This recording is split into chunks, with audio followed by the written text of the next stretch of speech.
Thank you for joining us for today's webinar. Your client isn't acting out, they're having a trauma response. My name is Marla Kaufman, and I'm the Communication and Health Promotion Associate at IRETA. I'll be moderating our webinar today.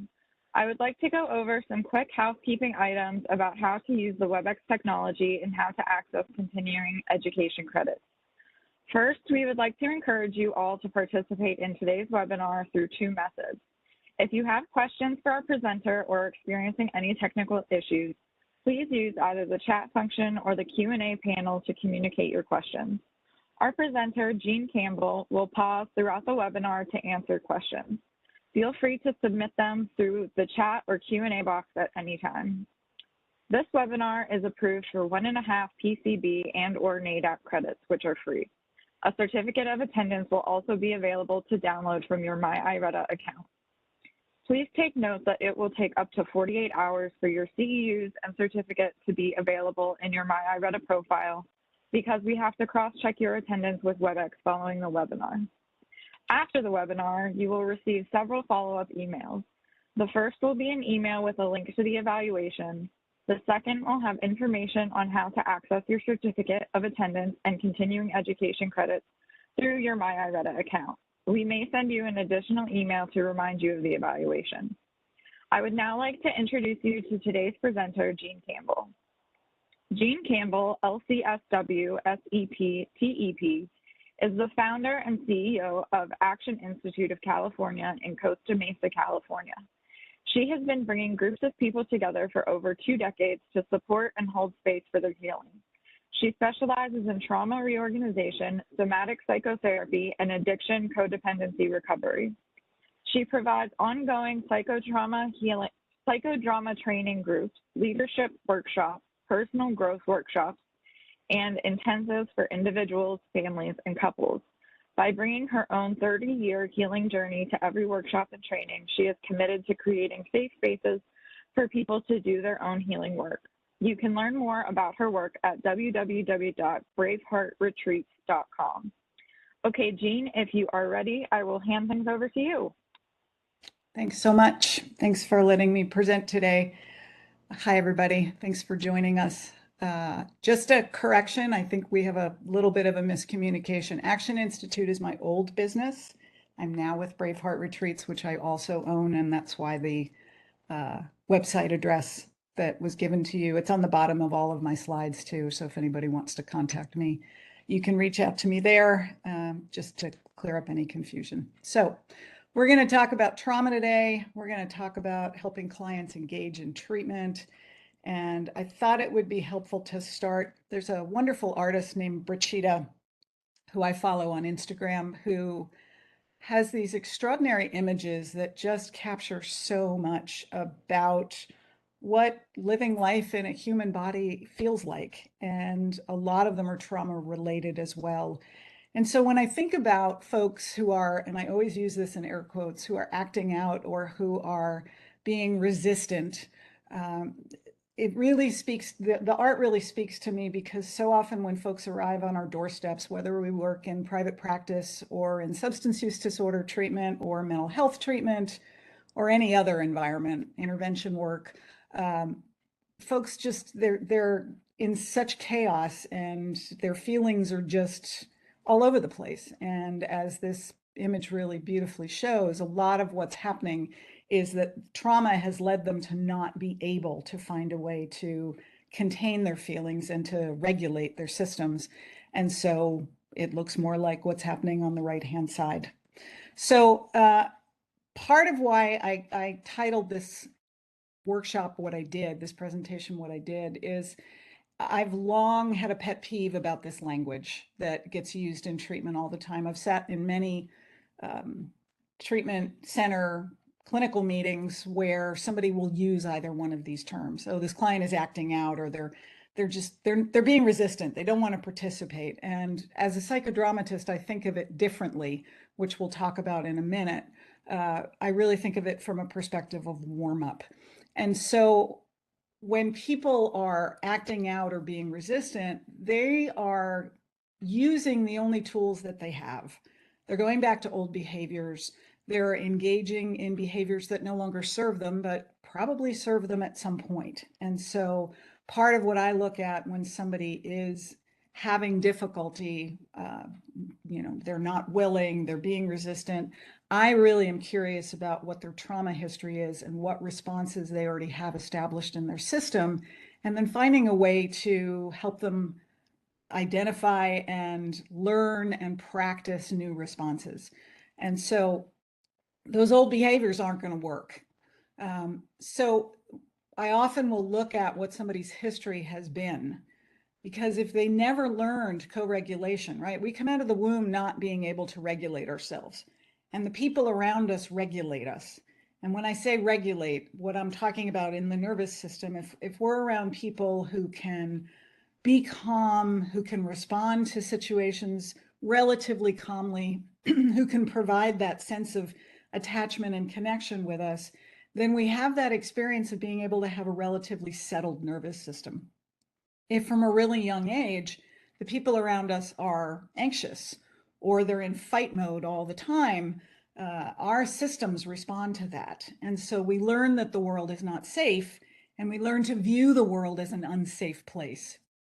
So often what treatment really is, and again, whether it's on whatever level it's on, excuse me, inpatient, outpatient, private practice, our primary goal, I think, is really helping people to unlearn those old behaviors and to practice new ones, and to learn in that respect how to co-regulate, because we have to first co-regulate in order to self-regulate. We don't have the capacity to self-regulate, especially if we've had trauma. So as a psychodramatist, pardon me, as a psychodramatist, I think about it from a perspective of warm-up. So warm-up really becomes the willingness to step into action. So one of the first things I heard when I went to social work school back in the 90s was the idea of starting where the client is. And so often clients come into us not warmed up. They come into our offices, come into our treatment centers. They're not warmed up to change. A lot of times they're there because they have to be, or they're there because they don't know what else to do. But that doesn't necessarily mean that they're all ready to go and ready to change their behavior and their belief systems, that they're ready to learn the tools that we want to offer to them. And so we have to warm them up. We have to help them become ready to change. And in psychodrama, one of our core beliefs is that anxiety and spontaneity are inversely related. So the more anxious I am, the less spontaneous I can be. And we define spontaneity as the ability to come up with a new response to an old situation, right? So doing something differently than I have done in the past, or having an adequate response to a new situation. Now, notice the language doesn't say perfect or the best response. It's trying something new. And as long as it's adequate, as long as it's different, we can practice, we can have some trial and error and figure out what actually does become the right response to a situation. So if we're highly anxious, there's no way we're going to be able to try those new behaviors. So our job as psychodramatists, our job as therapists, in my opinion, is to help lower that anxiety, both psychologically and somatically, so that people can have the capacity to try something new. So we're going to focus a lot today on the somatic warm-up. So let's just do a bit of a review of the nervous system. For some of you, this may be new. For some of you, this may be old news. But we have two branches of our autonomic nervous system. We have the sympathetic, which is the gas, right? If you think about driving a car, it's what gets us going. It's what gets us out of bed. It's what gets us off the couch to move across the room. We need our sympathetic nervous system to have any kind of movement in our world, to do things, to take care of things, to get things done. And so a lot of times the sympathetic nervous system gets a bad rap because at its most heightened, it is what moves us into fight or flight, or moves us into a really extreme kind of activated energy. When you think about it, though, we need that in certain situations. When there's a true threat, we need that sympathetic nervous system to go to fight or flight, to get out of the wherever we are, or to protect ourselves. The parasympathetic system is the brakes. It's what settles the body. And in a relatively healthy nervous system, we're going to have sympathetic arousal all day long, right? Things come into our environment that are new. We have that activation appropriately. And then if we have a relatively healthy nervous system, it may take a little while, it may take a half hour, 45 minutes, maybe even a little longer for our systems to calm down and settle. This is a natural system that we have in our bodies. We do it all the time. We don't even realize we're doing it. So the sympathetic is what we would call the social engagement state. There's two branches of the parasympathetic, my apologies. There's two branches of that. There's what's called the ventral vagal, and I'm going to show you an image in a moment that I think will help with this. But the ventral vagal is all about social engagement, our social connection, because one of our first lines of defense when we're feeling threatened is that we turn to other people. We need to be able to rest and digest. And then the other branch of that, when we are in extreme activation and we're overwhelmed, is we shut down. The body goes into shutdown. And so this image comes from the work of Deb Dana, and I've got a bibliography at the back with some listings, and Deb has some wonderful books on polyvagal theory. So again, the ventral vagal, the green, we feel connected to other people, we have social engagement, we feel present, we feel grounded. Hopefully most of us are living in this state most of the day. When any kind of perceived threat comes in, we go into the sympathetic system. Again, it's not necessarily a bad thing. We need it to get moving, but at its height, we go into fight or flight. And we can experience either mild anxiety or we can experience terror, depending upon how big a threat we're perceiving. Or we can go into mild irritation or we're ready for battle. And then if the system feels overwhelmed or if we feel like we're not going to survive, the body will naturally go into what's called dorsal vagal shutdown.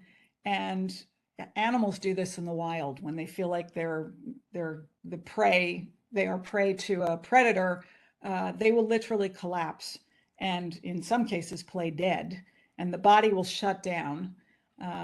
Peter Levine, who created Somatic Experiencing, talks about this a lot in his book, Waking the Tiger. And there are videos online about this as well, where you'll see an animal being chased in the wild, excuse me, and when they feel like they're going to be overwhelmed, they collapse purposely. I'm so sorry. Let me take a sip of water. So they'll purposely collapse and go into that dorsal vagal. The prey will, or the predator will come sniff them, check out the situation. And because the predator knows enough not to eat something that's dead because it could kill them in terms of, poisoning them, they will run away or walk away. And then when the animal that's being pursued perceives that there's enough distance or safety to come out of that dorsal vagal state, they'll get up and they'll run in the other direction. So our clients do this too. They will go into shutdown. I like to think of it as a fuse tripping. The body's experiencing way too much stress, way too much fear or anger. It's too overwhelming. Boom, shutdown. So it's a brilliant coping mechanism that all of us have the capacity to develop. But what happens for a lot of the folks who come into our offices is that they're living in that shutdown place, or they're living in high sympathetic, activated all the time, or often they're bouncing back and forth between the two. And it's not sustainable. Their systems can't deal with it. And so a lot of times what they'll do is they'll turn to drugs or alcohol to manage that. So for somebody who's highly sympathetic all the time, they will often turn to downers, alcohol, benzodiazepines, tranquilizers in general, opiates to shut down the system, and they end up inducing a dorsal vagal state. And for folks who tend to live in that shutdown place, a lot of times they'll use uppers, crystal meth, cocaine, crack, etc., to help feel some sense of aliveness in their system. So again, our first line of defense is the social engagement. And then if that doesn't work, right? So in terms of social engagement, if you think about looking at a pond of animals around it drinking water in the wild, and one of their heads might pop up and because they hear something or perceive something. And then there's this automatic thing that happens where animals look towards each other for kind of a safety check. We do this too. We'll turn to somebody else when we hear something or we see something or we smell something. Did you hear that? Did you smell? What is that smell, right? So we're looking to the people around us for a sense of safety. Now, if you've grown up in an environment where that co-regulation is not present, then our perceptions are off. So a lot of times people will shift to fight or flight if they perceive a lack of safety, even if it's actually not unsafe, because they've been so confused. For example, growing up in an alcoholic or addicted or violent household where they come home and somebody's passed out on the couch, and that might be a perceived threat to them. Oh, is my parent safe? Are they okay? Are they sick? Are they dead? What's going on here? And then somebody else in the family says, oh, no, they're just sleeping, when I know that's not the case. So that perception of safety and lack of safety gets skewed in my brain. So often the clients that we're working with end up having an unclear perception around safety. So if we go to fight or flight, and it's not going to work for us, it's not an option because the threat is too big or the perceived threat is too big, we're going to go to freeze. We're going to shut down. And again, when I work with folks, I really congratulate them and honor them for the fact that they found a way to survive by going into that dorsal state of freeze. Otherwise, they would have had a mental break, or they would have ended up dying using drugs or alcohol, or they would have engaged in some other behavior that was going to either be self-harming or harming somebody else. That's not to say that many of the behaviors people engaged in didn't hurt themselves or others, but they found a way to survive. And to me, that's admirable. They made it. A really important point to think about, particularly when we're working with folks who are getting clean and sober. And I know for some people the term clean is outdated, and it's still used very often in Narcotics Anonymous and in a lot of the treatment centers that I interact with. Some people use the term serene instead. But when people come out of that freeze, they can't go directly to social engagement. They're going to have to go through fight and flight, both. And so a lot of times these are the folks who get labeled as acting out or being resistant because their fight is finally starting to come out. The fight that's been in the body that's been shut down or overridden by the freeze. So it's to be expected that when somebody first goes into detox and they're in early recovery or they're in early mental health treatment, that they're going to have that desire to run away or to fight. It's normal, and we need to expect it. So there's a wonderful book called Nurturing Resilience by Kathy Kane and Steve Terrell that I highly recommend. It's also in the bibliography, so you'll be able to access that. Steve and Kathy are both somatic experiencing practitioners. Kathy is a senior trainer with the Somatic Experiencing Training Institute, or SETI as it's called. And Steve Terrell has a practice down in Austin, Texas, but also developed a model specifically for developmental trauma repair called TEB, which is Transforming the Experience-Based Brain. The book will talk specifically about working with developmental trauma, and they're wonderful trainers. If you ever get to work with the two of them, they do workshops. Well, Steve does them all over the world now. He and Kathy primarily do them together in the US. So this is just a visual of what's meant to happen in the system, in a healthy nervous system, right? We all have a window of tolerance, meaning the state where we have enough capacity to be able to tolerate what's happening in our world. When clients come in, that window is pretty small. The smallest thing can set them either into high activation or it will shut them down.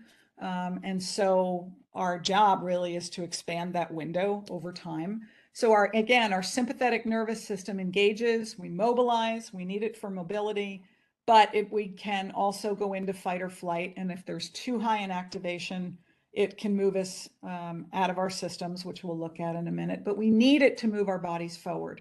So if we have an activation during the day, somebody cuts us off on the freeway, or we hear a car backfire, or something stressful happens at work, our sympathetic system is going to get activated. And again, in a relatively healthy system, the parasympathetic will meet that and it'll become engaged and our system can calm down. And that, as I said, in a healthy system, usually takes anywhere from a half an hour to a couple of hours, depending upon how big the threat is. But what happens when we don't have enough capacity is our nervous system, the sympathetic arousal, is bigger than our capacity for our parasympathetic system. And so we turn to what Kathy and Steve call defensive accommodations.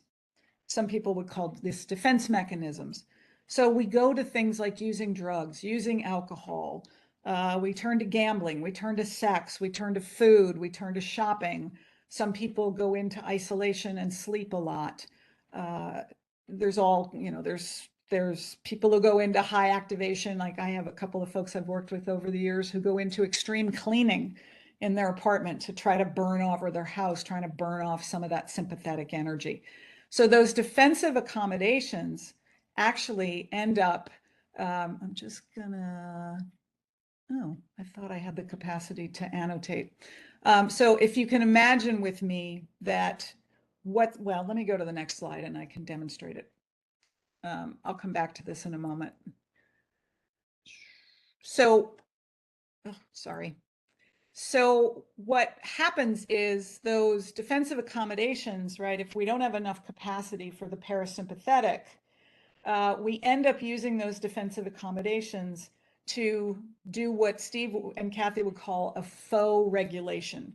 So if my sympathetic arousal is this high and I only have this much parasympathetic capacity, I'm going to use things like drugs, alcohol, food, sex, workaholism, whatever it is, to give me that sense of regulation, but it's actually not true regulation. I'm doing things like watching 5 hours of Netflix as a way to settle my system. I'm binging or purging or starving or going on a shopping spree or looking at pornography or whatever it is to help me try to settle my system. So let me go back to these defensive accommodations. So as I said, they allow us to feel a sense of control or safety. They settle our systems in a faux kind of way. And a lot of times those accommodations are what land people in treatment, whether it's individual sessions in a private practice or a group, or in substance use or mental health treatment. They're what cause conflict in family systems or in couples. So our job, again, labeling people is not the answer, calling them acting out. So our job is, through using somatic tools, and I'm going to go through some of them in a few minutes just as a way to help your clients learn how to settle their system. But our job is to really build capacity for people in their parasympathetic system. So if they come in with that lower blue line of capacity, right, rather than going to the defensive accommodations to help them have what we call faux regulation, by using somatic tools, we're going to help them lower that arousal in the first place. And we're going to little by little build their parasympathetic capacity, build their capacity to tolerate things, build their capacity to manage things so that they can settle their nervous system faster. So I'm going to stop there because some of this may be really confusing and I just want to check in and see if there are questions. Marla, do you have any questions? We don't have any that have come in yet. Okay, great. So I'll carry on. Yeah. Okay. All right, great. Okay. So let's look at the threat response. So something new comes into the environment. Again, it's not necessarily an actual threat. It could be a perceived threat based on the health or lack thereof of somebody's nervous system and their lack of capacity. So the first thing we do when something comes into our environment that's new is we have a startle response. We stop. For some people, it's a little one, right? Oh, what was that, right? And for some people, it's enormous, again, based on their trauma history. So we then move into what's called defensive orienting. So orienting basically just means looking around. So defensive orienting will be, I'm having a perceived threat or an actual feeling a sense of threat in my system, and I go into that defensive mode and I'm looking around to see what that was. So I'm assessing safety. If I feel safe, right, I assess that it's not a big deal, right? My neighbor slammed their door and I might have had an initial startle if it was a loud sound, but I realize, oh, it's just my neighbor. So if I can assess that I'm safe, then my system will settle. It may take a few minutes, but I'll go back to what's called exploratory orienting, which basically means it's something we do all day long and we may not even realize we're doing it. But we naturally look around when I'm sitting at my computer and I might look out a window, or I might look over at something on the wall, or maybe there's a flicker of light that shines from outside onto my cabinets or something. We do it all the time. And again, we're just kind of checking out our environment. If we don't feel safe, we go into what in the somatic experiencing world they would call a self-protective response, or as Steve Terrell and Kathy Kane would call it, a potential defensive accommodation, right? We're going to go into fight, flight, or freeze. We'll go to fight or flight first. If it's too overwhelming, we go into freeze. Now that dysregulation or trauma happens when that fight or flight or freeze gets stuck in the system. So if I'm in an environment, say as a young child, where there's violence in my home, and my initial response was to want to go into fight. And I realize I'm a little kid, the people fighting are bigger than I am. I'm going to get physically harmed if I go into fight mode, so I shut it down. But that fight is still stuck in my nervous system. And so when we do somatic work, what we're doing is in somatic experiencing, for example, and there are other modalities that are somatically based, but in somatic experiencing, we're slowing down enough to attune to what's still living in the nervous system and allow people to safely discharge that. If it's not safely discharged, then it stays in the nervous system and people end up overwhelmed all the time with a sense of threat in their system, or they go into a shutdown and they have lack of mobility in their life. They go into a state of depression, or they go into a state of isolation. And so the somatic tools, some of which I'm going to teach you today, or any kind of somatic work, sensory motor therapy, somatic experiencing, psychodrama can do this. To a certain extent, EMDR can do it.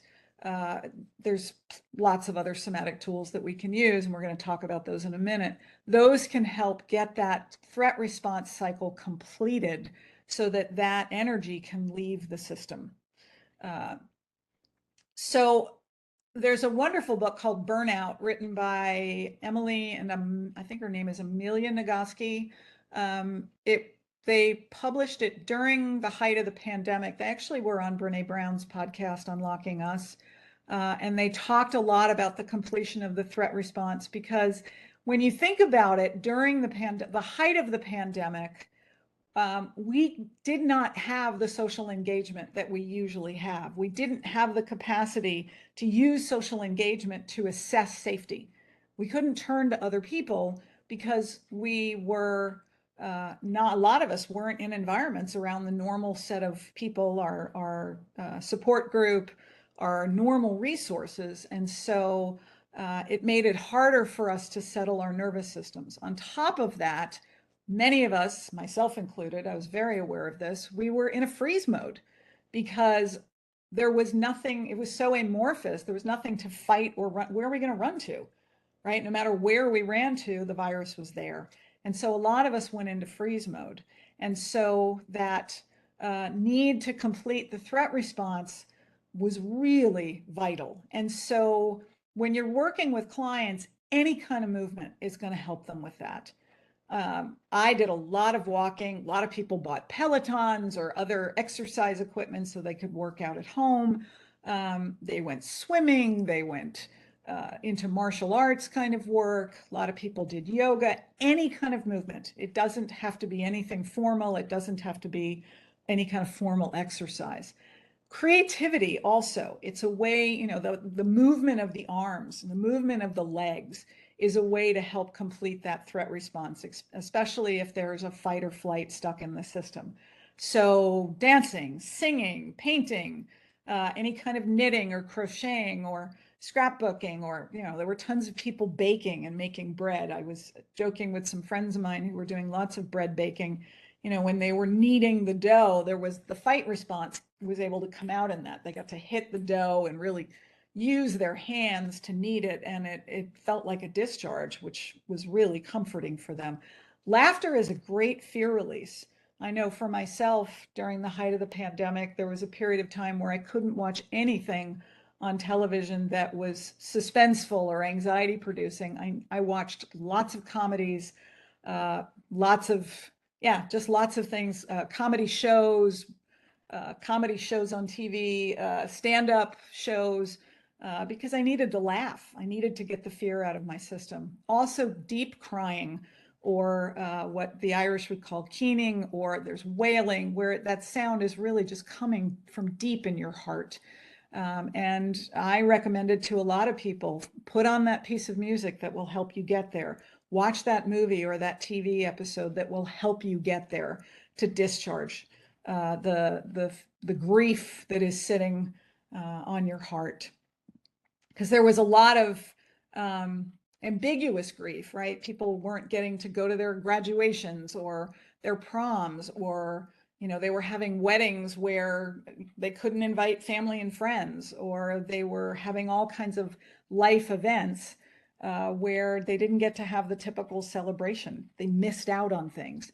And then there was the obvious grief around people dying, and people losing jobs and getting divorced and, you know, really struggling. We know from somatic experiencing that imagination and visualization can be really helpful for completing that threat response, not only in terms of completing the threat around an actual threat in their system, but it actually can also, or perceived threat in the system. It actually, there's been a lot of research that's been done on how uplifting it is to plan a vacation even if you're not going to go. So that ability to imagine something allows for the system to let go of some fight or flight, and to, as we would say in somatic experiencing, orient to pleasure, right? To think about positive things in the midst of it. You know, a lot of people I know, myself included, reread Viktor Frankl's book during the pandemic, because it, you know, it's about living in a concentration camp during World War II, you know, during the Holocaust, but he had such a vision of hope in that. And I know, for example, Bessel van der Kolk's book, The Body Keeps the Score, was on the top of the bestseller list because people were looking for hope and looking for ways to have a different perspective on walking through a long-term trauma like the pandemic. Deep breathing is going to help. A lot of times deep breathing can lead to grief, or it can lead to laughter, right? When people are feeling a sense of threat, they often hold their breath. When it's safe and appropriate, you know, not everybody can tolerate hugging. And, you know, during the pandemic, a lot of people didn't want to hug because they didn't feel safe to do that with the virus. But I had a lot of folks that I worked with where I invited them to use a pillow or use a stuffed animal or something and imagine that they were being hugged by somebody safe. And that can really help the nervous system, which I'm going to do a little exercise with you about that in a minute. It's also really important to note that if somebody's been in a deep freeze as a survival mechanism, moving into things like breathing and yoga, for example, that can really warm up their fight or flight, and it could be really overwhelming. So it's really important to go slowly. We're going to talk about titration and pendulation now. So again, this may be review for a lot of you, but when we titrate, we're just doing a little bit at a time. we're stepping into the trauma, right? We're going into what we would call the trauma vortex and tolerating that for just a little bit longer. Or if somebody is dealing with social anxiety, we might invite them to imagine being around people for a little bit longer. And then we use pendulation to go back and forth, where we'll have them imagine that just a little bit longer, and then we're going to pendulate out to something that feels non-threatening. So I'm going to talk more about that in just a minute.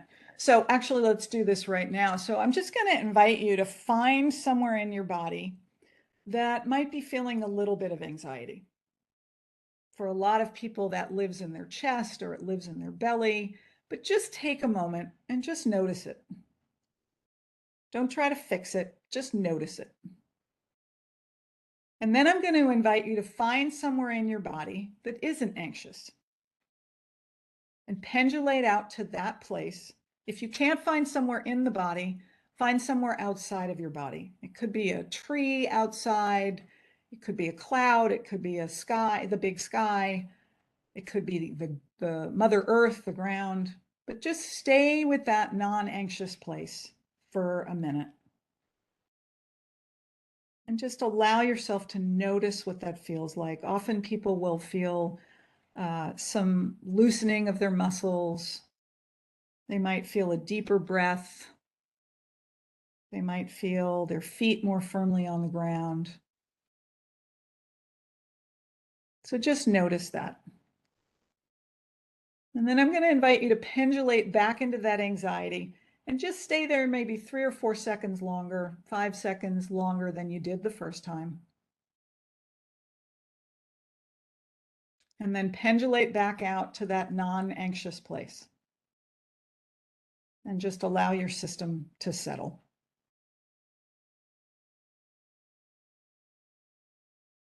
And just notice it. Again, we're not trying to do anything. We're just allowing the body to do what it needs to do. And then I'm going to invite you to pendulate back into that anxious place one more time and just notice if it's different in any way. For some people, it might have shifted in the body. It might be smaller. It may not be as hot if there were some heat there. And just notice that.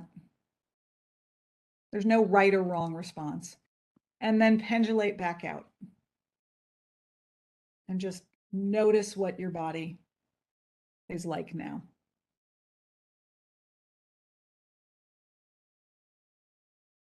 So this is an exercise I do it myself actually quite frequently, but I teach this to clients because it's a way that they can learn through the co-regulation with you. If you do it with them, they can learn how to then practice it on their own and have that sense of self-regulation.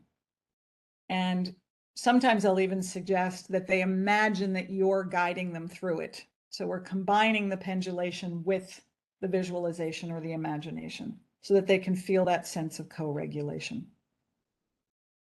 I find it can be incredibly helpful. So we already talked a little bit about orienting. So here's another tool that can be really helpful. When we think about this, the nervous system, the sympathetic nervous system sends messages to the brain really quickly, like faster than I can snap my fingers, because it really is about our survival. We have to be able to get that information quickly so that we can move into fight or flight. The parasympathetic system sends messages much more slowly. And so as a result, when we're helping people learn how to settle their system, the actions connected to that need to be slow so that the body can get that sense of parasympathetic and safety. So when we invite people to orient, and I'm going to demonstrate it for you, when I talk about looking around slowly, I'm talking about this kind of pace. Right? So it's almost like I'm barely moving my head. So I'm taking in the colors. You can do it with me. I'm taking in the colors and the textures and the patterns in the space that I'm in. And moving really, really slowly, slower than you might think. and making sure that I move my head all the way from one side to another. There are muscles in the neck that when we activate them, when we turn our heads, will help bring on the parasympathetic nervous system. And when we can look around for a sense of safety, it helps settle our nervous system. So I'm also noticing when I do this, how far in one direction my neck can turn than the other. Again, there's no judgment to it. I'm just getting curious about it. And for some clients, they're actually going to need to turn and look behind themselves as well for a full sense of orienting.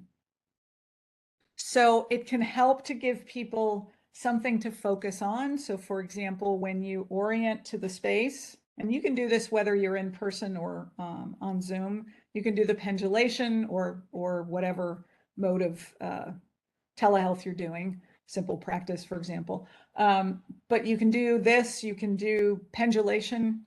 But I will, for example, say to people, find 2 objects in your space that are blue and just name them. It's a way to help focus the eyes, because when people get activated, their eyes often get blurry.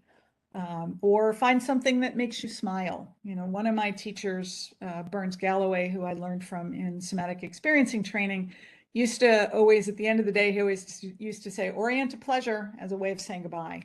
And when he first said it, I thought, what the heck is he talking about? And then I realized, again, as trauma survivors, we're typically orienting to danger. We're orienting to lack of safety. We're orienting to threat. We're looking around in that defensive orienting way. So what he was inviting us to do was to orient to things that brought a smile to our face. And orienting isn't just visual, it's smell, it's all the senses. And so this time of year, I live in Southern California, this time of year when I go outside, the jasmine is blooming and the smell is intoxicating. It's so beautiful. Or I might orient to the sound of the birds, or I might orient to the temperature on my skin, right? Or the breeze on my skin. So to invite clients to really pay attention to things that are pleasurable as opposed to just focusing on things that are a potential threat. And it helps shift that filter in the way that they look at the world. So VUing is a technique that was created by Dr. Peter Levine, who created Somatic Experiencing.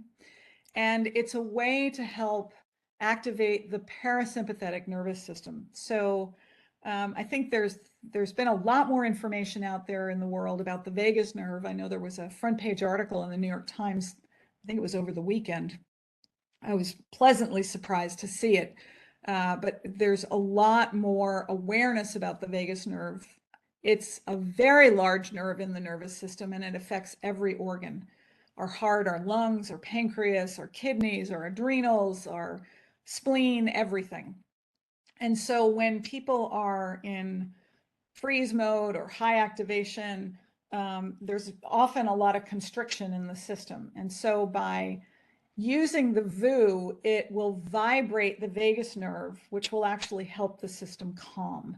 And so when we do this, we're taking a deep breath in, and then when we exhale, the VU sound it's a low register, so it's not VU, it's VU, right? We're making that sound and we're taking it all the way through the breath. Now, it's not uncommon for people when they do this the first couple of times to laugh. And again, remember, laughter is a fear release. So it's not a bad thing.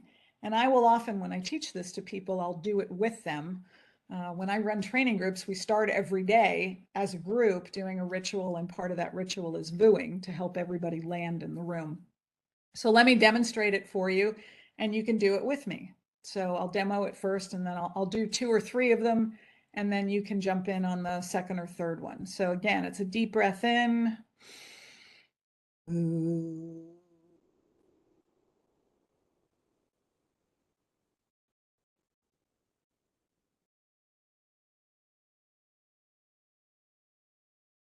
And I'll do it again. You can join me.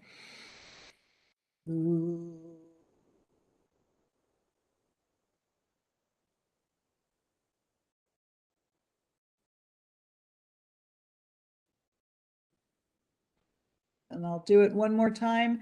And when you do it, notice the vibration in the belly. One more time, deep breath in.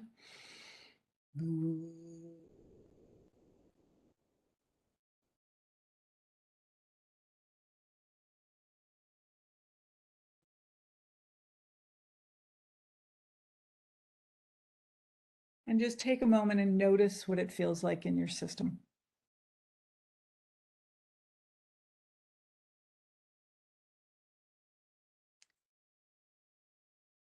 And I'm going to pause there and see if anybody has questions or wants to comment on this or orienting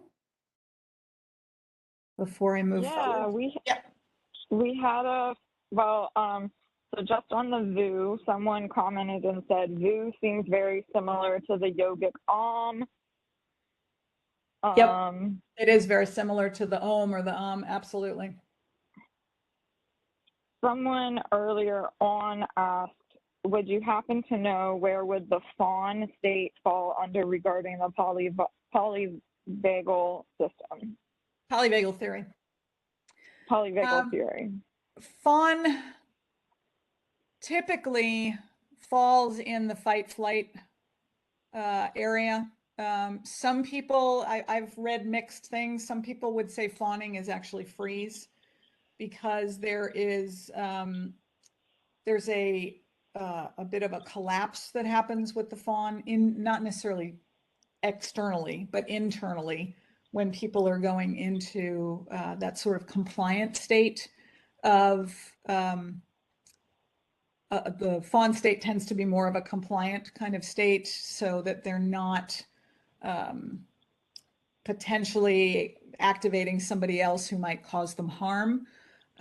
So again, I've read mixed. Some people would say it's one response in addition to fight or flight. Some people would say it's more of that internal collapse in the freeze state. Yeah. All right. And someone asked if you should feel the VU vibrate in your stomach. Some people do, some people don't. For me, as an SE practitioner, part of what I'm curious about, and again, there's no judgment. We use this term curious a lot, right? I'll say to somebody, let's get curious about this together. I'm curious where you do feel it and where you don't. And where you don't isn't necessarily a bad thing, but it might be information about where the body is still constricted or shut down, right? So, you know, I'm a trained vocalist, and so often I feel the VU in my belly because I was trained to really use my diaphragm when I breathe, and to be able to hold a breath for a really long time as a singer. And so I've been trained to be attuned to that. For a lot of people, they feel like they're breathing more from their chest area. And so they may not have a lot of connection to their belly, or their belly may be, you know, if they've been in freeze for a long time, they may have a lot of gastrointestinal issues, right? Because when we're in that freeze state, the GI system, when we go to fight or flight and then into freeze, the GI system shuts down, right? When we have to defend ourselves or we have to run away, all the resources in the body are going towards the limbs, right? To be able to protect myself or to run from something or both. And so a lot of the GI digestion, well, it'll shut down, right? So a lot of times when people are in freeze, they have GI issues. They have ulcerative colitis, they have Crohn's disease, or they have chronic constipation or diarrhea. And when people start to come out of freeze and their GI system starts to come back online, they also often end up with all kinds of issues because there's been such constriction in the system. So it's in that ventral vagal system, right, where we go into that social engagement, right? We call it rest and digest because we need to be in a calm state in the body for us to be able to digest in a healthy way. So a lot of the folks who come to you who have trauma histories will have a lot of gastrointestinal issues. So the VU, when it starts to vibrate, everything in the GI system, from the mouth, the throat, the esophagus, into the stomach, the small intestine, the large intestine, the colon, the anus, all of it, that vibration actually, and it's interesting, that's my, I think I have a piece here where I talk about this. The VUing can actually be too overwhelming for some of those folks. They may need to imagine VUing first, or, you know, I often will VU 3 times as part of my meditation in the morning. For some of the people I've worked with, that is way too much, right? They might be able to VU for 3 or 4 seconds and then they have to stop, because otherwise their system's going to get overwhelmed. They're going to move into fight or flight, out of freeze. It's the same kind of thing with folks who are doing yoga, or they're doing breath work, or they're doing meditation where there is, or chanting. If they've been in freeze for a long time, it may be too much for their system. So I'm paying attention to that. I know this is a very long answer to your question, but when somebody doesn't have awareness of it, the VU in the belly, that may be connected to their trauma history. And I'm not going to judge that. Again, I'm going to get curious about it. And I'm also really curious about, does it shift over time? Was there not awareness of it? Was there not a sensation of it when they first started doing this? And over the course of days or weeks or months, all of a sudden they have awareness of their belly. Oh, yeah, now I feel it a little bit, right? So we're paying attention to how that is shifting and how the body is coming out of freeze. So I know that was a very long answer to your question, but. No, that's good. Lots of people really like the VU. A lot of people saying it was strangely calming. So yeah, it's a favorite of mine. It really is. I mean, I do primarily group work. And so sometimes when something's happening in the group where there's a lot of activation, or somebody in the group is having a big release of sadness or fear or anger, I will often invite the rest of the group members to take a deep breath first to help co-regulate the person who's having that large response, to provide a container of co-regulation. Or sometimes I'll actually have everybody VU to, again, provide that sense of co-regulation. I know I co-lead a men's leadership group. And I know we do a ritual in the morning, and one of the things we do is we VU 3 times. It's a great grounding exercise. But when we do that, I tend to not VU myself, but I'm attuning to the resonance, and it's such a deep sound. It's so powerful and sacred to me when all the men are VUing. It's so healing for me. I absolutely love doing it. And I don't even need to make the sound in that case. So again, for some clients, it may, particularly if you're doing it in a group or even in an individual session, you may VU and they may attune to you before they can even imagine themselves doing it and then actually doing it. And, you know, like any other tool, this may not be for everybody. So if you start to use it in your work, I would introduce it to clients slowly, right? Maybe demonstrate it for them and have them just attune to what it was like for them to hear you VU, or then have them imagine doing it. And again, in the bibliography, I have a link to a VU video that a colleague of mine, an SE colleague of mine, did. So you're welcome to check that out, and maybe even have your clients check it out. So some other grounding exercises that I love to use. This is Peter Levine's exercise, and you can do it with me. So you're going to take your right hand and you're going to put it under your left arm.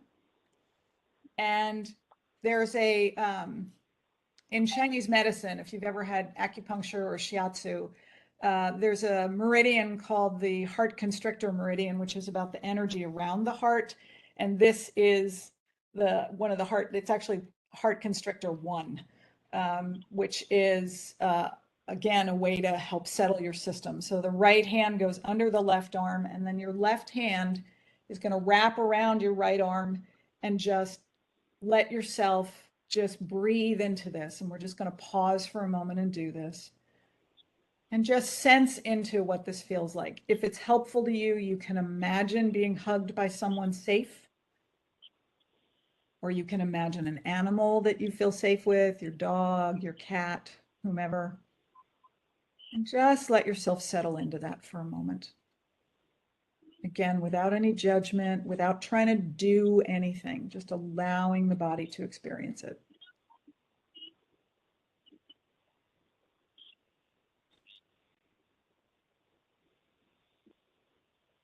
There you go.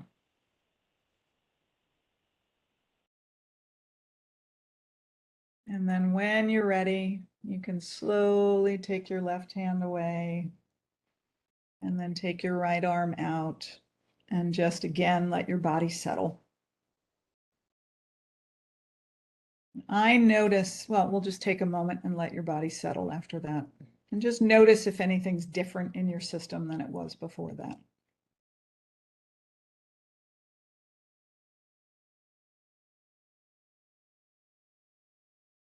A lot of times when we're doing SE, there's a lot of pausing to just allow the body to settle. My colleague, Deborah Sweet, who's a somatic experiencing practitioner, always says, we're just going to take a moment and let the body catch up. And I love that expression.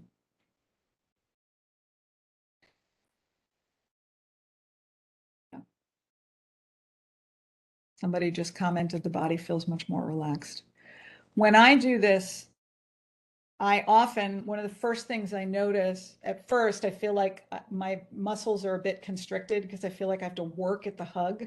But as I sit with it, often my shoulders drop and I can feel my neck unclenching a little bit as well. And often that relaxing goes all the way down into my belly and into my hips if I sit with it for a while. And again, if this doesn't feel like it will work for a client, they may want to hug a pillow.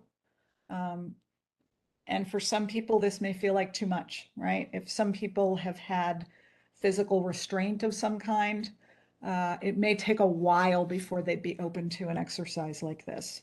So you have to know your client and you have to try things. And again, you can, I like to use the imagination a lot in asking, if we just imagine doing this, what might happen in your nervous system? Let's just check in with your system and see.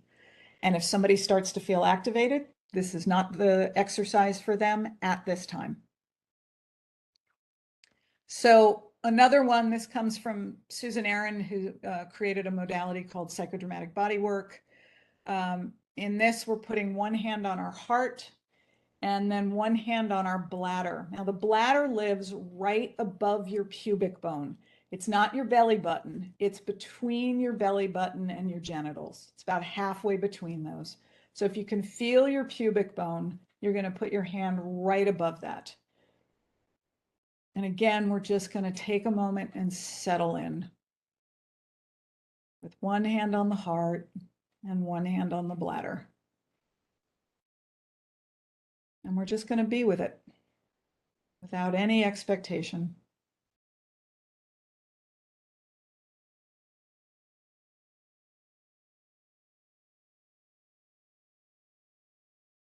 And just notice.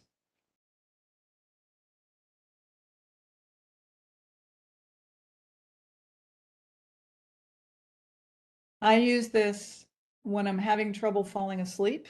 I will just lay down on my back and put one hand on my heart and one hand on my bladder and breathe. I use it when I'm in anxiety-provoking situations. People who know me know I'm not a big fan of turbulence when I'm flying. I have friends who actually love turbulence. They find it exciting and fun. I am not one of those people. So I often will sit with my hand on my heart, one hand on my bladder, and I'll actually voo.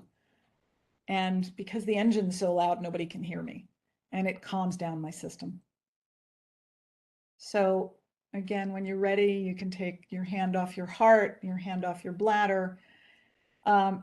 Even in stressful situations, even, you know, if you're sitting in a business meeting or your client is, oh, interesting. Somebody commented an instant anxiety response. I would get curious about that. Like I said, not every exercise is going to be right for everybody. So the person who just wrote that, or if other people are having that experience, I'd invite you to maybe orient to your space. Just slowly look around, or if the VU was helpful, or if the hug was helpful, you can take a moment and go back to that. And I'm sorry that activated you. And again, not every exercise is going to be right for every person. So when that happens with somebody I'm working with, if I'm sitting with you, or even if I'm on Zoom, I can typically attune to that visually or even energetically if I'm working with someone. And I would probably invite them to stop right away, because I can notice it in their system, right? There may be physical signs of clenching, or their breathing is changing. And I would just probably say to them, well, let's just pause that for a moment. Let's just remove your hand from your heart and your bladder, and let's just come back to sitting here in the space, and I'm going to invite you to orient, or I'm going to invite you to feel your feet on the ground. One of the signs, by the way, when people are moving into anxiety, is often their heels will come up off the floor, or they'll bring their feet up off the floor.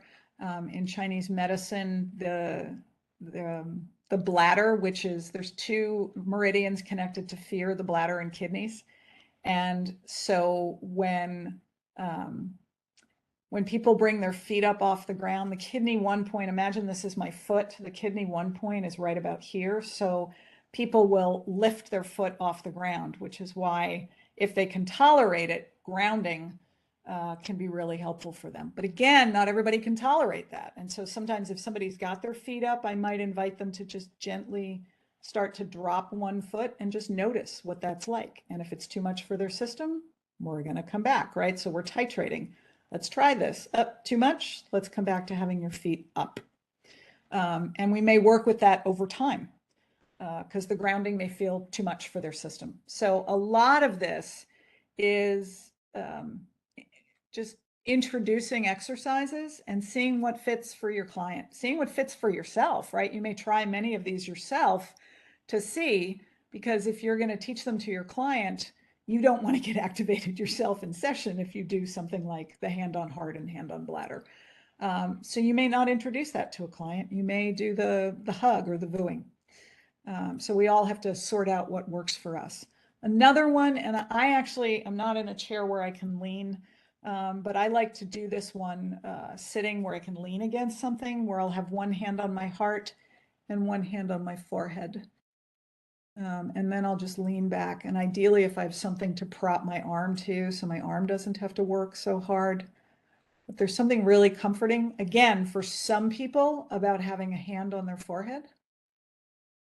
It can feel really containing and safe, like somebody's got me in a safe kind of way. But again, that may not necessarily be right for everybody.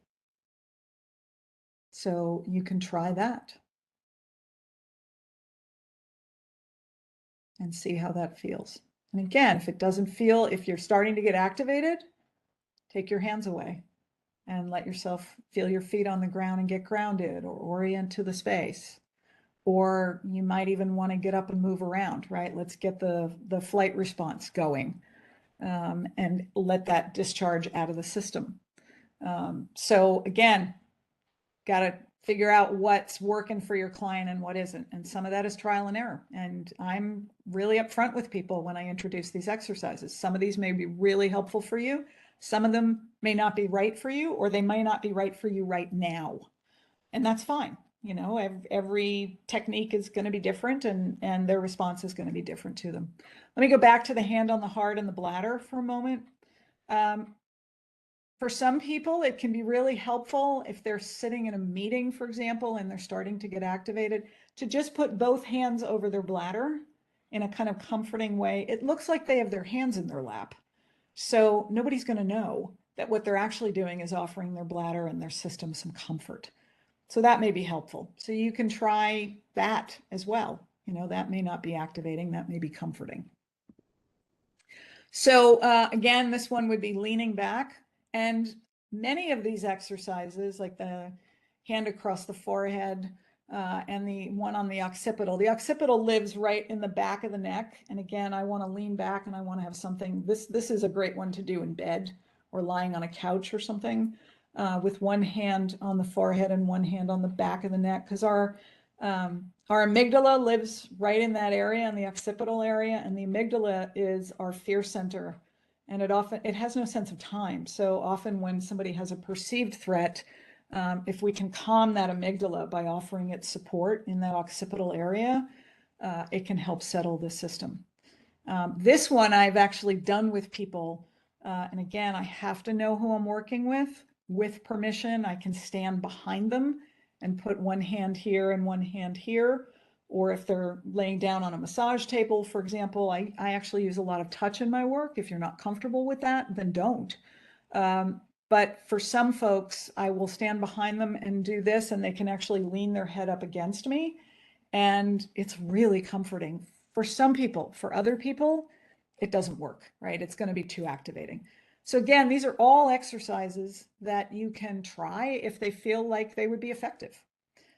If they don't, as we say in the recovery rooms, take what you like and leave the rest. If it doesn't work for you, if it doesn't work for your client, then you're not under any obligation to try them. So we had do we have time for a few more questions about these? So somebody asked, curious how you would explain the difference between grounding and orienting.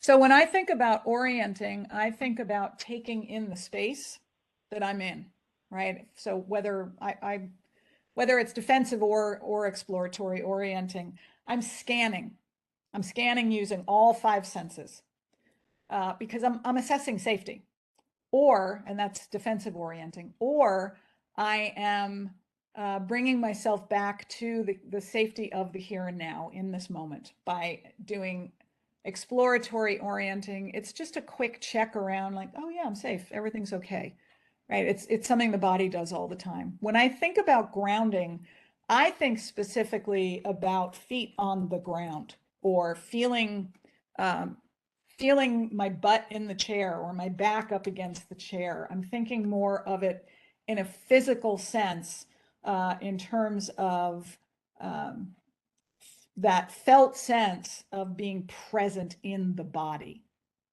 And so if somebody doesn't, for example, like if they've got their feet up and they can't tolerate it, it's too much for their system to ground their feet, then I might start with notice your back up against the chair and feel that sense of grounding and presence. And again, if that's too much, we might pendulate, right? Okay, so now I want you to find something, look at the tree outside, or look at this, whatever. I used to, when I was in private practice in New York, I always had a water fountain in my office. So for some people, the water, the sound of the water, the movement of the water was really grounding for them. And so I would have them orient to that, pendulate out to that now, and we'll stay there a minute or however long they need till their system settles. Then I'll come back to, let's just go back to your back just for a moment, and let's just notice if anything has shifted. System starting to get activated again. Let's come back to the water fountain, right? So when I think of grounding, I think about that sense of physically, somatically feeling their body in the space. With orienting, you can certainly orient on a tactile level, right? In a touch level. But with orienting, you can use a lot more of the senses. To a certain extent, you can with grounding, depending upon your environment, right? The breeze on the skin, for example. But often with grounding also, I might do a physical exercise where somebody's actually feeling their body, whether it's their arms, their legs, their face. Because for a lot of trauma survivors, they don't have a physical sense of their body. So those can be really grounding. Like, this is my body, right? Especially if somebody's had physical trauma, sexual trauma, and they don't have a sense of their body being their own and separate from somebody else. And so sometimes we literally have to do things like, and I wouldn't do it that quickly, obviously, but, let's just feel. And I'm doing this up this high just so you can see it, but I would have them have their arm on their lap, and let's just feel your right hand on your left arm. Just notice, let's just sense into temperature. And let's just notice the sensation and the texture, that kind of thing. So to me, that's the difference between grounding and orienting. Other questions before I go on? Just one more related to these, and it is, how do you pace introducing these exercises to clients? How do you decide which to try first? And how often do you have clients practice these? I think my experience has been that it's helpful to explore with the client what helps them feel safe, what helps them feel grounded and connected and present in a space. It's also, I think, sometimes helpful to know, are there particular areas of the body that feel more safe than others, right? So for example, if somebody has had sexual trauma, making contact with their bladder area may feel too activating for them. So I wouldn't start with something like that. If somebody feels safe having a hug, I would probably start with the right hand under the left arm. If somebody feels threatened by any kind of physical contact, either with themselves or somebody else, I might start with orienting. I might start with vooing. If somebody has a background in music, right, playing a woodwind instrument or a singer, or they've done yoga or chanting, and that's helpful for them, then I would probably do vooing. So I get curious about what helps them feel safe and what tends to trigger them, what tends to activate them. And so we'll start with what feels safest for them, and I may describe some of these before I ever demo them, and I'm noticing the client system. Are they feeling a sense of calm? Are they getting activated? And I can ask them, how is that in your system, when I even talk about that? And we're going to be tracking and seeing what's working and what isn't working. Some people are fine with touch. Some people, you have to be really mindful of this too, because some people will say they're safe with touch, but they're actually not. And so I've had that experience where I'll go to physically support somebody and their words are saying, yes, please support you can support the kidneys in the back, for example, and I'll go to do that. And as soon as I put my hand on their back, I feel the clenching in the system. And so I'll just gently remove my hand and say, I'm feeling a disconnect between the words and your body. So let's just get curious about that, right? And there's no judgment in that. I'm just inviting curiosity and exploration of that. So some of it, honestly, is trial and error. But one thought I have is sort through which one of these feels safest to you, so that when you're introducing it, there's calmness in your system, so the client can attune to that. And then try that one, unless you know specifically that, for example, if the hand on heart and bladder is the one that felt safest to you, but your client has a history of sexual trauma, then that might not be the one that I would introduce. But to a certain extent, it's trial and error. So I'm sorry I can't give you a definitive answer. I think there was a second part to that question that I might not have answered. Or did I, Marla? Let's see here. It was just, how do you decide which to try first, and how often do you have clients practice these? Again, it depends on the client. We're building capacity, and so it can be really helpful for somebody. For a certain client, it might be a huge triumph that they tried this once between our sessions. For somebody else, they may be able to tolerate doing it daily. Like I said, I do vooing every day. But I've got a lot of capacity in my system because I've been doing work on myself for over 30 years. Not on myself, but I've been 12-step and therapy and all kinds of psychodrama and somatic work. And so I have a pretty big capacity. I think a lot of times it depends upon how much somebody can tolerate. And again, which tools are going to be helpful for them. If somebody's already meditating, they might want to add one of these, or orienting might be a good way to start. Just between now and our next session, just one time this week, I want to invite you to just look around and find something pleasing. Or I want you to be aware of your smell sense, and really pause and smell the cup of coffee in the morning, or smell the flowers when you go outside, or listen for the sound of the birds, for example. So again, you know, I can't give a blanket answer to that because it depends on your client and it depends upon their capacity. But we're trying to build the capacity. So whatever's going to help. Again, if they try it 3 times and it's too much, then we pull back. It's again, some of it's trial and error. I mean, that's unfortunately part of how trauma works. Resmaa Menakem, who wrote the book My Grandmother's Hands, which I highly recommend, he talks about how trauma is what happens when we do too much, too fast, too soon. So when we're inviting people to come back into their bodies, we're looking for when their system feels like something is too much, too fast, too soon, and then we pull back and we slow down. SE is very slow work. TEB is very slow work, Steve Terrell's model. And we have to go slowly because if the nervous system is in overwhelm and shutdown, like I said, when we start to come out of freeze, there's going to be very high activation. And if we go too quickly, there's going to be a whoosh, and then people are not going to want to continue doing their trauma resolution or trauma reorganization work because their system is going to get overwhelmed. So we have to go slowly. Okay, so it can also be helpful. We already talked about this in terms of completing the threat response. We can discharge pent-up energy. Sometimes I'll, you know, if somebody's really activated, I'll get them up in the room and just have them walk and or swing their arms. Or if they can't stand up because they're having a sense of physiological freeze in their legs, for example, I might have them just kind of open and close their hands really slowly just to feel a sense of movement and to imagine energy, pent-up energy, or energy that's too much in their system, leaving their system when they open their hands. Those kinds of tools can be helpful. It can also be helpful to invite people to find an exit point in their system, like with this, for example. You know, just imagine the energy going out through your fingertips. It might be helpful to have an object outside of them, right? Mother Earth or a tree or that cloud up in the sky or the plant in my office.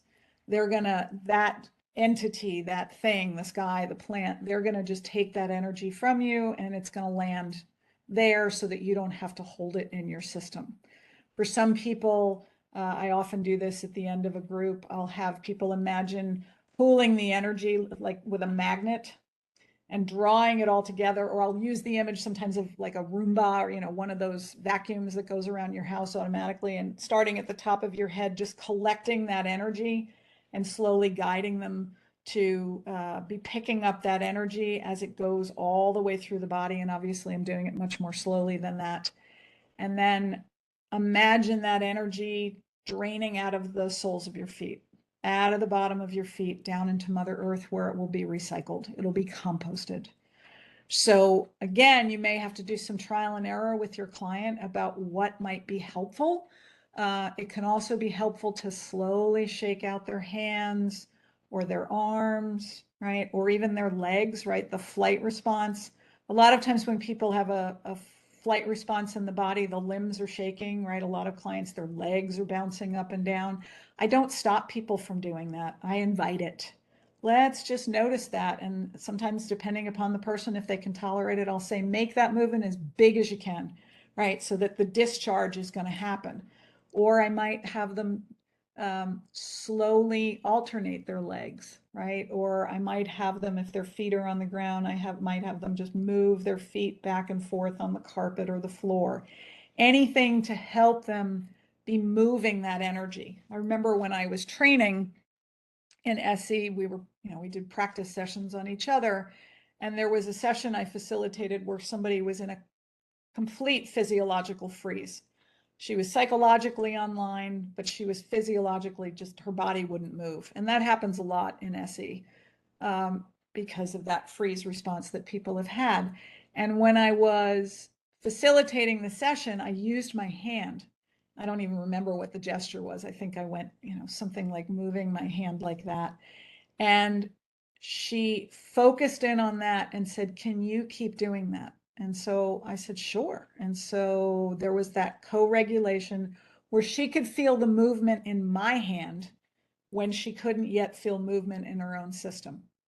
And then little by little, as I continued to do this, and I did it actually slower than this.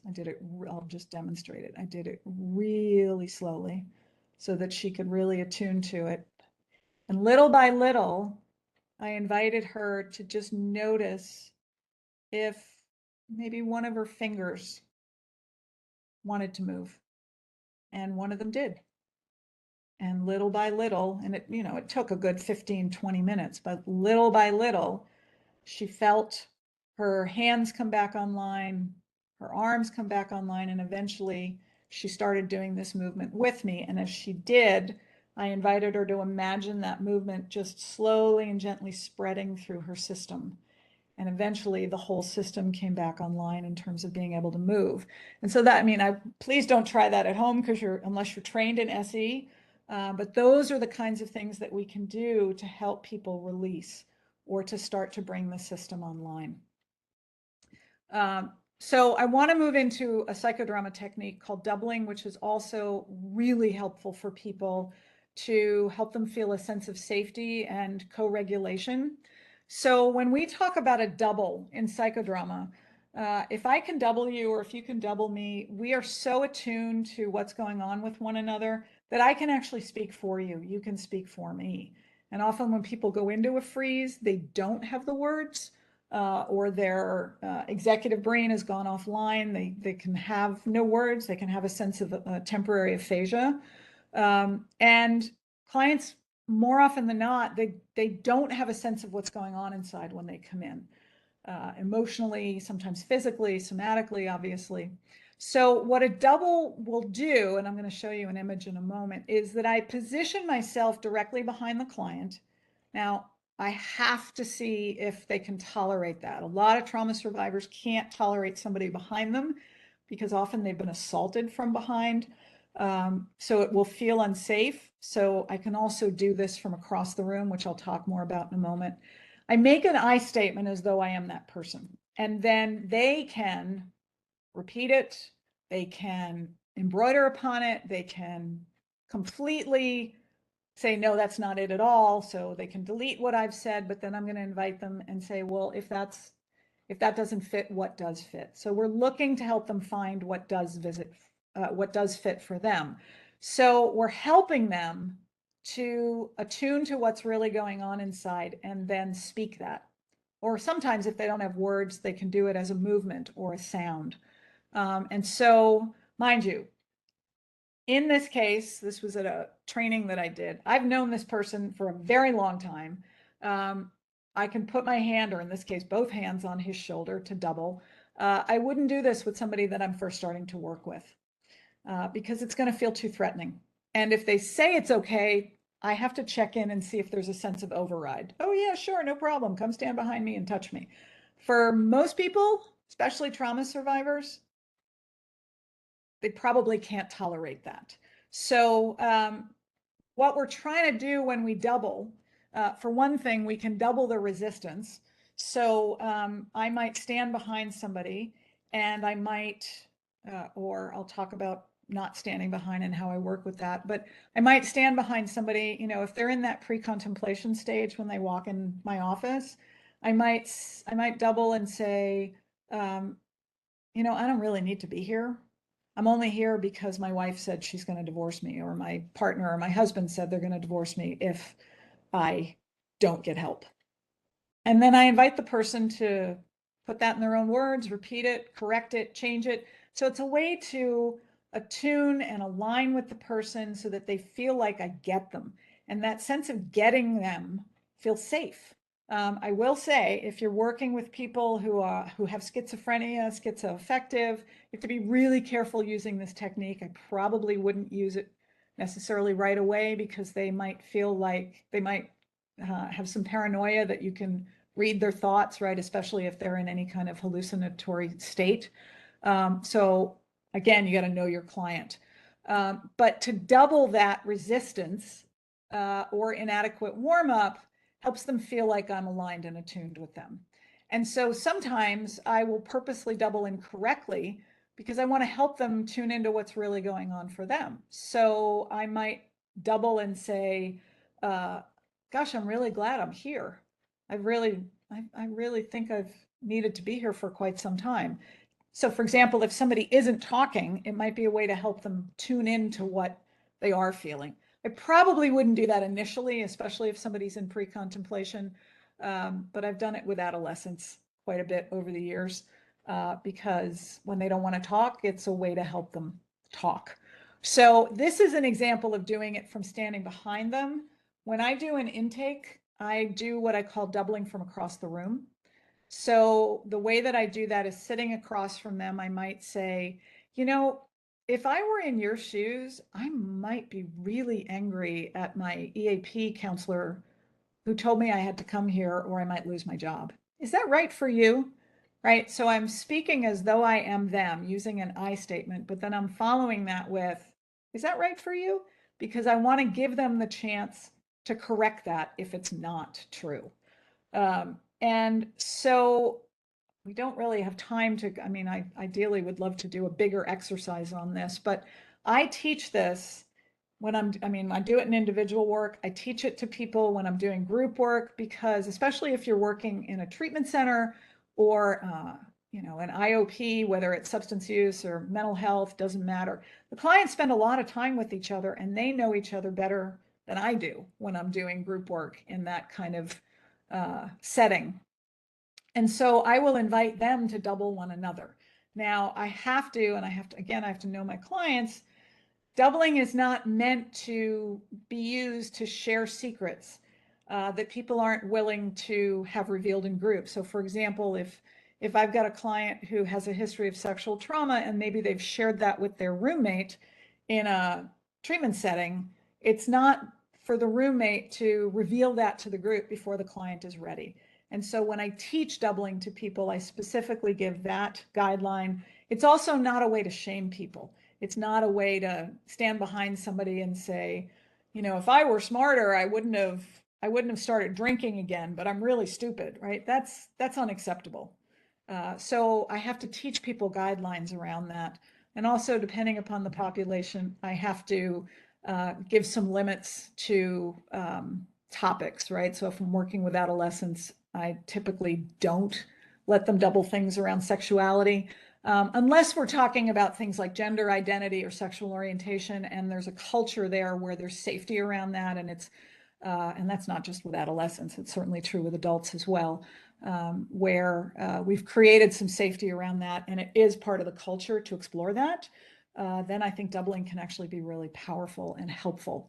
So some of our goals for doubling are to help people speak what they haven't been able to speak. A lot of times doubling can be used to help people say things that they're not even aware they're feeling, right? So for example, if somebody is in a fight response, and again, I have to know my client, I have to know the group setting that I'm in, I have to have enough rapport, but I might double something like, when I get angry, it's often because I'm hurt or I'm scared. And then again, the person can correct that. One of the most powerful stories of doubling I experienced was years ago, running a women's group. One of the women arrived late. She was never late, and she had a seat that she always sat in near the door because she felt safe there. And when she got there late one night, that seat wasn't available. And she just went into a shutdown really quickly. And so we had enough safety in the group, and she knew the women enough in the group that I said, would you be okay with some doubling? Because when I asked her how she was doing, oh, I'm fine, right? She was just shut down. And one by one, the women in the group got up and doubled her. And the woman who was sitting in the seat that she's usually sitting in finally got up and doubled her. And she gestured over to the empty chair that she had just been sitting in, doubled this woman and said, what the hell are you doing in my seat? And everybody laughed, including the woman who was being doubled. And then little by little, the doubling helped her get to how scary it was to not be sitting near the door and have an escape plan. So that's the kind of power that this can have to give people support to tell the truth. Or as I said, to reframe the thought, when I get angry, I'm actually really scared or hurt. It can also be used to deepen or contain affect. So if somebody's starting to get dysregulated, I can double them and say, I can feel my feet on the ground right now. I can look around the room and I can know that I'm in June of 2020 and I can feel safe or safe enough. And again, as I said, it's a great way to access secondary emotions.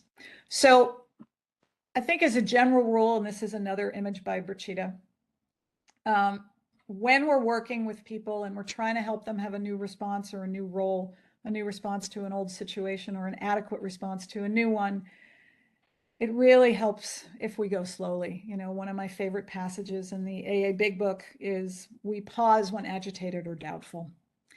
And so when we go slowly, right, we don't do too much, too fast, too soon, and we listen, not just to the words, but to the body. It can really help people feel safe enough to expand their window of tolerance. We can provide them the tools to expand their capacity and to not have as quick and as high an activation and to settle their systems faster. So that's it for me. Let me pause and here's the resources and we'll see if there's any last questions or comments. I did not do APA stuff, but I did make a list of some good resources here. So any more questions or comments, Marla? Thanks so much. Yeah, we had a few more. We're at the hour. Are you still willing to take a few? I am, and I'm sorry I didn't allow for more time. So no, that's okay. There's a lot of good information to cover. So for folks still working on establishing sobriety, would you suggest this work first before introducing DBT? What are your thoughts?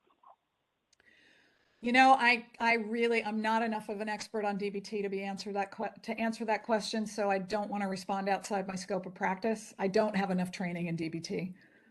I'm sorry. Okay. Again, you know, I'm going to go with what works, right? So that's the best advice I can offer is try it. And if it works, great. And if it doesn't, then try something else. Someone also asked, what are your thoughts on using entheogens to help heighten these insights, sensations, and realizations, psychedelic-assisted therapy? Again, I don't have enough training in psychedelic-assisted therapy to be answering that. I'm sorry.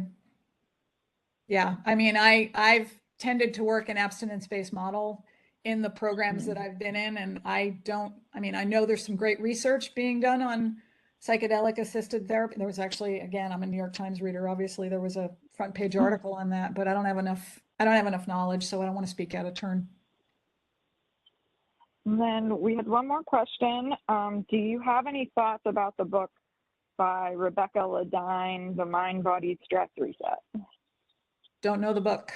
Sorry. But maybe I need to check it out. I can email it to you afterwards. Please, I'm curious about it. And then we've just gotten a lot of really great positive comments. People really loved this webinar. Oh, one person asked if you have any resources for clients who are more withdrawn than activated.